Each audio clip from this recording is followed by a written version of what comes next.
நீ ராமநாமத்தை சொல்ற? யாராவது எந்த ஊர்ல இருந்து வந்தாலும் அதே பாத வழியா திருப்பி அந்த ஊருக்கு போகணும்னு நினைப்பாடா? அதனால ராமநாமத்தை மட்டும் சொல்லிட்டு இது வந்து ராமதாச சுவாமிகள் இந்த கீர்த்தனத்தை சொல்றார். அதே மாதிரிதான் தியாகராஜ சுவாமிகள் நிறைய கீர்த்தனத்தை வந்து சொல்லியிருக்கிறார் ராமநாமத்தினுடைய மகிமையை.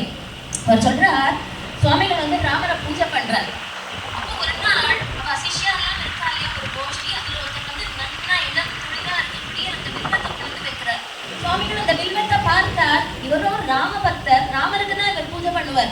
அந்த வில்வத்தளத்தை பார்த்தா ரொம்ப பச்சை பசேல்னு இருக்கு, அருமையா இருக்கு, ராமனுக்கு பூஜை பண்ணணும் அர்ச்சனை பண்ணணும்னு நினைக்கிறார். ஆனா ராமனை பார்த்து கேட்கிறார், ராமா உனக்கு வந்து நான் வில்வத்தினால அர்ச்சனை பண்ணலாமா?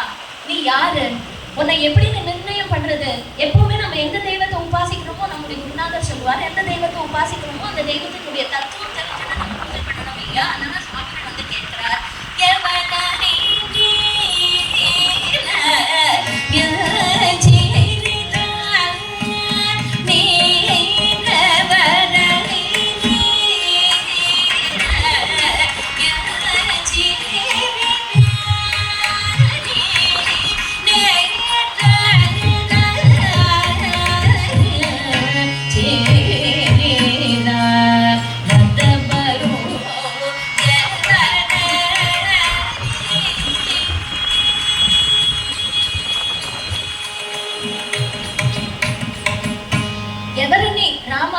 யாருன்னு நிர்ணயிச்சுதா அப்படின்னு கேட்கிறார். உன்னை யாருன்னு